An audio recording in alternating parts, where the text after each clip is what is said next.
عظیم و شان مارکے کا دن ہے۔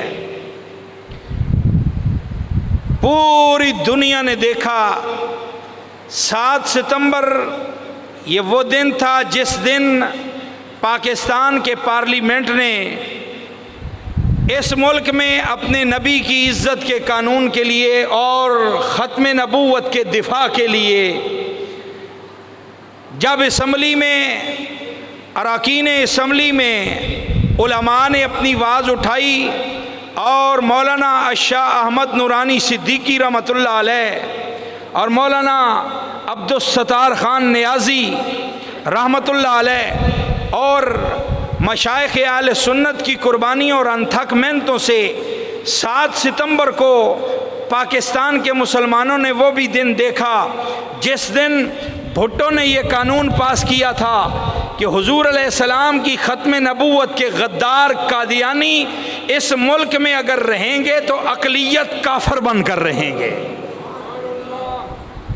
ان کو اسمبلی میں یہ بل پاس کرنا پڑا علماء کی جد و جہد اور کوشش کی بدولت کہ قادیانی حضور کے بھی غدار ہیں، اسلام کے بھی غدار ہیں، اور یہ احمدی نہیں ہیں، احمدی تو مسلمان ہیں۔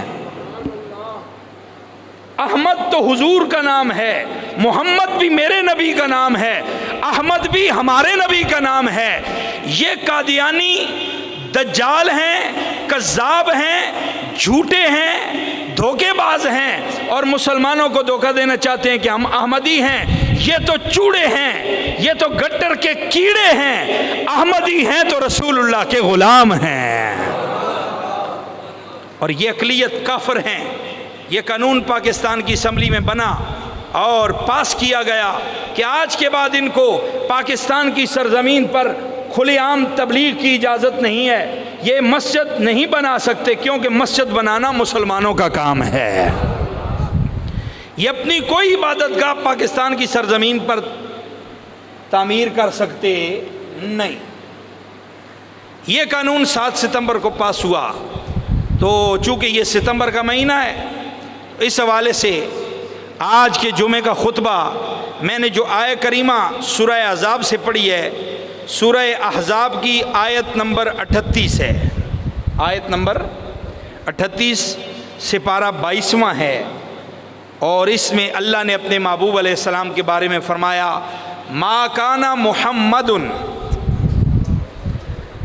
ابا احد من رجالکم ولکن رسول اللہ وخاتم النبیین۔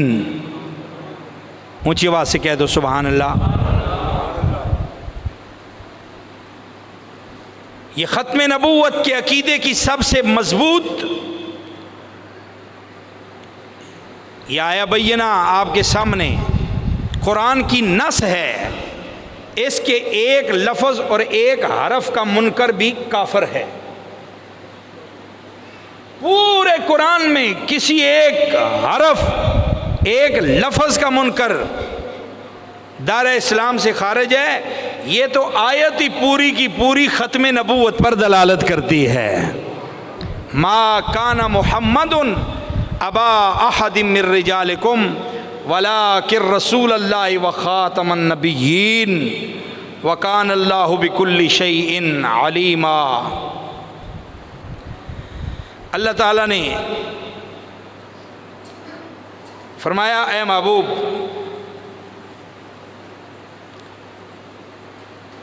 آپ پہ اترنے والا قرآن جو ان لوگوں کی رشد و ہدایت کے لیے قیامت کی صبح تک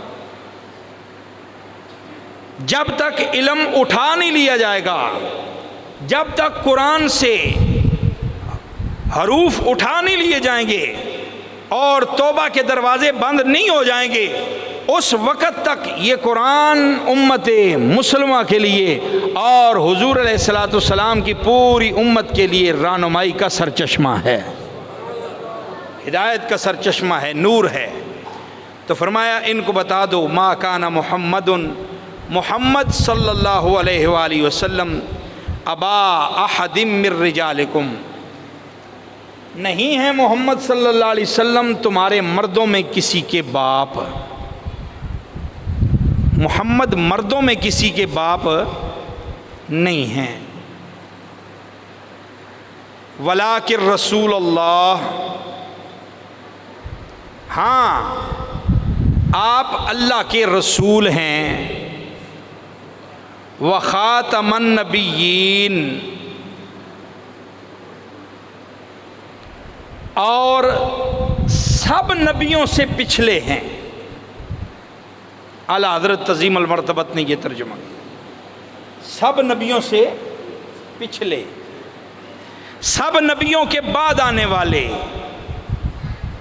سب نبیوں کے خاتم النبیین ہیں. حضور علیہ السلام نے فرمایا نبوت کی عمارت جب اللہ نے تعمیر فرمائی تو اس میں تمام انبیاء علیہ السلام جب تشریف لے آئے تو وہ عمارت بنتی گئی. اور جس طرح کسی عمارت کی تکمیل میں ایک اینٹ باقی رہ جاتی ہے، حضور علیہ السلام نے فرمایا جب میں آ گیا تو وہ نبوت کی اینٹ بھی لگ گئی اور پوری کی پوری بلڈنگ مکمل ہو گئی. انا خاتم النبیین لا نبی بعدی، میں سب نبیوں میں آخر ہوں اور میرے بعد کوئی نبی نہیں ہے. تو یہاں پر لفظ محمد آیا ہے. لفظ محمد قرآن میں 4 بار آیا ہے. کتنی بار؟ 4 بار. لیکن پورے قرآن میں کبھی اللہ نے اپنے محبوب کو یا محمد کہہ کے نہیں پکارا. پورے قرآن میں حضور کو یا محمد نہیں کہا. لفظ محمد آیا ہے 4 بار لیکن یا محمد نہیں کہا. محمد حضور کا ذاتی نام ہے. اللہ اکبر، کتنا خوبصورت نام ہے.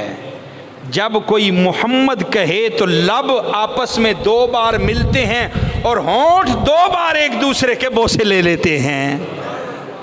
ذرا بولیے محمد، میرے ساتھ مل کے بولیں محمد صلی اللہ محمد. کوئی میرے نبی کا نام چومے یا نہ چومے، جب کوئی محمد کہتا ہے 2 بار ہونٹ ایک دوسرے کو چوم لیتے ہیں.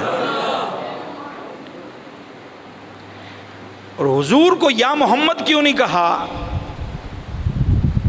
حالانکہ قرآن میں 4 بار حضور کا نام آیا ہے، ذاتی جو نام ہے محمد 4 بار آیا، لیکن حضور کو یا محمد کہہ کے رب نے نہیں پکارا. اور ساتھ منع بھی فرمایا اے ایمان والو، تم میرے نبی کو اس طرح نہ پکارنا جس طرح ایک دوسرے کو بلاتے ہو. جس طرح ایک دوسرے کا نام لیتے ہو میرے نبی کا اس طرح نام لے کے نہ بلانا. یا محمد کا معنی ہوتا ہے اے محمد، یعنی رب قرآن میں بتا رہا ہے میں رب ہو کے اپنے محبوب کو یا محمد کہہ کے نہیں پکارتا. تم کون ہوتے ہو پکارنے والے؟ یا اللہ پھر جب تیرے محبوب کو پکارنا ہو تو کیسے پکاریں؟ فرمایا قرآن پڑھو تمہیں پتہ چل جائے. جس طرح میں نے اپنے محبوب کو پکارا ہے، جب بھی محبوب کو بلانے کی باری آئی فرمایا یا ایھا الرسول، یا ایھا النبی انا ارسلناک شاہدا ومبشرا ونذیرا.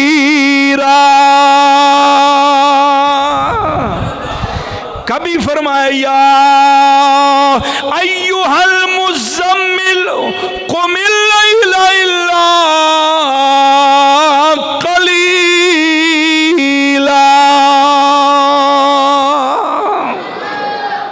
کبھی فرمایا یاسین، کبھی فرمایا والضحیٰ، لیکن یا محمد نہیں کہا. یا جب بھی حضور کے ساتھ آیا اور حضور کے کسی لقب کے ساتھ اللہ نے اپنے محبوب کو پکارا۔ شاعر کہتے ہیں دیکھو قرآن میں جاؤ بجا مومنو، کیسے رب نے نبی کو مخاطب کیا، کبھی یاسین کہا کبھی طٰہٰ کہا، نام لے کر تو رب نے پکارا نہیں۔ ایک بار دونوں ہاتھ بلند کر کے کہیں لبیک لبیک یا رسول اللہ، لبیک لبیک لبیک یا رسول اللہ، لبیک لبیک۔ تاجدار ختم نبوت، دونوں ہاتھ اٹھا کے زندہ باد کہو۔ یہ نبی پاک کی ختم نبوت کا نعرہ ہے، اور یہی وہ نعرہ ہے جس نے پوری دنیا کو ہلایا ہوا ہے، تاجدار ختم نبوت۔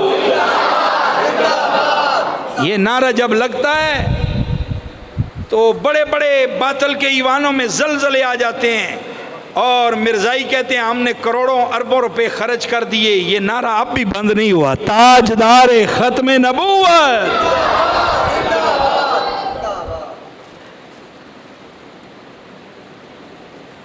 اختر بھائی جیل سے آئے ہیں تازہ تازہ رہا ہو کے،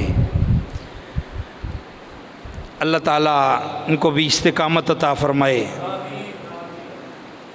حضور کے نام پر، آقا کریم کی ختم نبوت پر، حضور علیہ السلام کی عزت و شان پر۔ یہ قربانیاں، یہ جیلیں، یہ ماریں کوئی بڑی بات نہیں ہے، ہمیں فخر ہے اس بات پر کہ کم از کم اگر زندگی میں کبھی تھانے یا جیل جانا پڑا تو حضور کے نام پہ ہی جانا پڑا ہے۔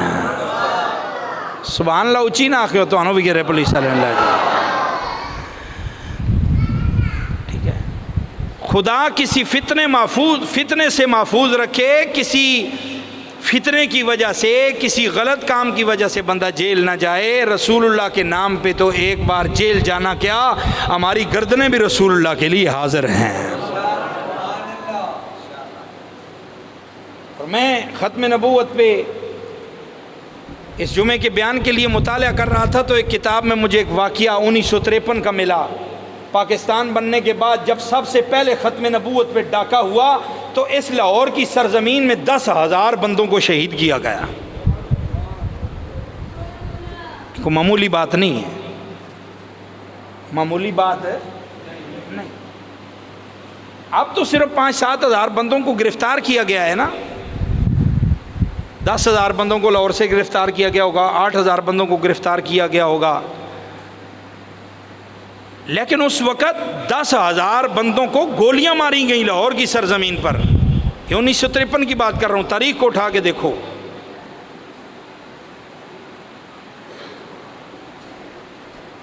یہ 7 ستمبر کو مرزائیوں کو جو اقلیت کافر قرار دیا گیا اور پاکستان کی اسمبلی میں ان کو کافر کہا گیا، اس کے پیچھے ایک بہت بڑی داستان تھی جس کی وجہ سے یہ بل پاس کیا گیا، اور وہ یہی داستان تھی کہ پاکستان بننے کے بعد بڑے بڑے عہدوں پہ قادیانیوں نے اپنے قبضے جما لیے اور مسلمانوں سے زبردستی کرنے لگے۔ تو ایک وقت وہ تھا جب علماء مسجد وزیر خان میں نکلے اور جمع ہوئے۔ پیر سید ابو البرکات شاہ صاحب رحمت اللہ علیہ، داتا صاحب کے بالکل ساتھ جامعہ حزب الاناف ہے، آپ کی قبر مبارک آج بھی وہاں موجود ہے۔ سید دیدار علی شاہ صاحب کی قبر موجود ہے، اعلیٰ حضرت کے خلفاء میں سے ہیں یہ لوگ۔ اور جب شاہ جی مسجد وزیر خان میں تھے اور مسجد وزیر خان میں ایک بہت بڑا اجتماع ہو رہا تھا، ختم نبوت پہ علماء تقریریں کر رہے تھے اور لوگوں کو حضور علیہ السلام کی عزت پہ پہرا دینے کے لیے تیار کر رہے تھے، تو کسی نے آ کے کہا شاہ جی آپ کا بیٹا گرفتار ہو گیا ہے، اور اس کو یہاں سے گرفتار کر کے وہ حیدرآباد لے گئے، جس طرح بھی انہوں نے کیا ہوا ہے، حیدرآباد والوں کو لاہور اور لاہور والوں کو کراچی، کسی کو سندھ اور سندھ والوں کو جناب کسی دوسری جیل میں۔ اسی طرح تب بھی کیا گیا، شاہ جی تقریر کر رہے تھے، کسی نے رکا دیا، شاہ جی آپ کا بیٹا گرفتار ہو گیا، اور حیدرآباد انہوں نے منتقل کر دیا۔ آپ نے فرمایا میں مسجد میں کھڑا ہو کے دعا کرتا ہوں اللہ کرے وہ حضور کی عزت پہ قربان ہو کے ہی واپس آئے، کم از کم میں بھی قیامت کے دن حضور کو کچھ دکھا سکوں، یا رسول اللہ آپ کی ختم نبوت پہ میں نے بھی اپنا ایک بیٹا قربان کیا۔ یہ جذبات تھے اس وقت۔ اور لاہور مال روڈ پر جب جلوس نکلا ختم نبوت کے لیے اور حضور علیہ السلام کی عزت کے لیے لوگ گھروں سے نکلے، تو آگے انتظامیہ نے ایک لکیر کھینچ دی اور نے کہا جو اس لکیر سے آگے بڑھے گا، پولیس تعینات کر دی گئی، رینجر ہے، فوج ہے، کچھ بھی ہے، آگے کھڑی ہے، انہوں نے کہا جو اس لکیر کو کراس کر کے آگے نکلے گا اس کو شوٹ کر دیا جائے گا، اسے گولی ماری جائے گی۔ تو لاہور کے ایک ڈاکٹر صاحب ہیں، مر گئے اب، ڈاکٹر اسرار، دوسرے طبقے کا آدمی ہے، کہتا ہے میں اس وقت MBBS ڈاکٹر تھا اور ایک ہاسپٹل میں پریکٹس کر رہا تھا، یہ بہت عظیم مذہبی اسکالر ہو کے مرا ہے، دوسرے طبقے کا بندہ ہے، بڑی تقریریں اس کی چلتی تھیں، لیکن کہتا اس وقت میں MBBS ڈاکٹر تھا اور ایک ہاسپٹل میں میری ڈیوٹی ہے، میں پریکٹس کے لیے وہاں موجود ہوں، تو جب دیکھا ایک بہت بڑا جلوس آ رہا ہے، کیا ہو رہا ہے؟ انہوں نے کہا حضور کی ختم نبوت پہ پیرا ہو رہا ہے، اور کیا ہو رہا ہے؟ حضور کی ختم نبوت کے لیے نکلے ہیں۔ میں کہا تمہیں پتہ نہیں مال روڈ پہ لائن کھینچ دی گئی ہے، جو اس ریڈ لائن کو کراس کرے گا اسے گولی مار دی جائے گی۔ کہتے ہیں ہم کوئی ڈاکٹروں کا ایک پورا جمگٹھا باہر نکل کے کھڑے ہوئے تماشا دیکھنے لگے، یہ جو دیوانے آ رہے ہیں یہ کیا کریں گے، دیکھتے ہیں اب اس لائن کو کون کراس کرے گا۔ کہتے ہم دیکھ رہے تھے، ہمارے دیکھتے دیکھتے ابھی قافلہ پیچھے ہی تھا، ایک نوجوان بٹن کھول کے اس لائن پہ کراس کر کے آگے چھلانگ لگائی اور آگے کھڑی پولیس کو کہنے لگا ٹانگ میں گولی نہ مارنا، سینے میں گولی مارنا۔ انہوں نے اس فائر کی اور اس کے سینے میں گولی لگی، دھڑام سے زمین پہ گرا اور تڑپا اور ٹھنڈا ہو گیا، شہادت کا جام نوش کر گیا۔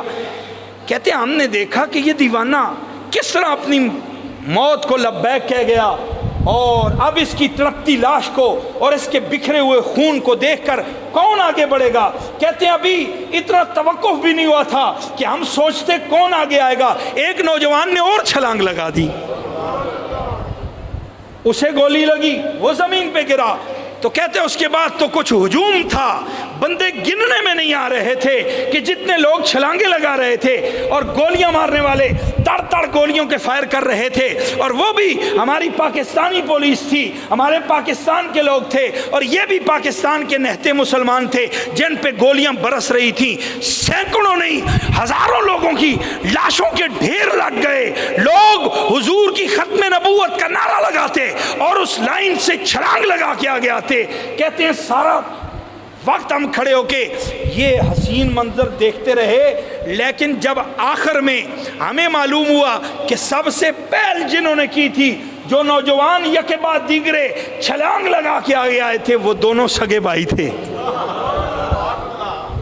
پوچھیا ہونا سبحان اللہ، وہ دونوں سگے بھائی تھے۔ اور جب حضور کی ختم نبوت پر پیرے کے لیے اعلانات کیے گئے کہ لاہور میں کرفیو ہے اور حضور کی عزت و ناموس پہ پیرا ہو رہا ہے اور تاجدار ختم نبوت کا نعرہ ہم نے لگانا ہے، ہم نے ان کو بتا دینا ہے کہ یہ جانے ہم نے رسول اللہ کی عزت پہ قربان کرنے کے لیے رکھی ہوئی ہے۔ تو کہتی ہیں جب یہ اعلان ایک مائی نے سنا، اس کے 2 ہی بیٹے تھے، اس نے کہا بیٹو اگرچہ میں تمہاری شادیوں کی تیاری کر رہی ہوں، تم نوجوان ہو، میری زندگی کا سرمایہ اور جمع پونجی ہو، لیکن حضور کی عزت سے آگے تو کچھ نہیں نا۔ آج حضور کی عزت پہ پیرے کے لیے بلایا گیا ہے، آج تم نے پیچھے نہیں رکنا، آگے جانا ہے۔ اور میری ایک نصیحت سن لو، گولی سینے میں کھانی ہے، گولی سینے میں کھانی ہے۔ حضور کی عزت پہ پیرا اس طرح دینا ہے کہ تاریخ لکھنے والا جب لکھے تو وہ یہ نہ کہے کہ انہوں نے پیٹھ میں گولی کھائی یا بھاگ گئے یا ان کی ٹانگ میں گولی لگی. اسی لیے تو نوجوان آگے بڑھا اور اس نے کہا گولی سینے میں مارنا. 10,000 لوگ اس لاہور میں شہید ہوئے. آج تو ہم کہتے ہیں نہیں پتر باہر نہیں جانا، حالات چنگے نہیں ہیں، مولویاں دا کام ہے، چھڈو پراں، اے تحریک لبیک دا مسئلہ ہے، ساڈا مسئلہ نہیں. جلسوں جلوسوں میں جاؤ گے تو پکڑے جاؤ گے. ابھی میں کل یہ پرسوں منگل والے دن چھوٹے بھائی کی ملاقات کے لیے جیل گیا تو ایک وہاں پر مائی آئی اور وہ مجھے پوچھنے لگی کہ یہ لبیک والے کب چھوٹیں گے. اس نے میری پگڑی دیکھی، اس نے سمجھا کہ یہ لبیک کا بندہ ہے. کہنے لگی کب چھوٹیں گے؟ میں نے کہا کوشش ہو رہی ہے، آہستہ آہستہ چھوٹ جائیں گے. آپ کا کوئی رشتہ دار؟ کہنے لگی میرے 4 بچے تھے، چھوٹے چھوٹے ہیں، ابھی اتنے بڑے بھی نہیں ہیں. 14 اگست والے دن بابا جی کے مزار پہ آئے اور ریلی میں چلے گئے، وہ چاروں کے چاروں ہی گرفتار ہو گئے ہیں.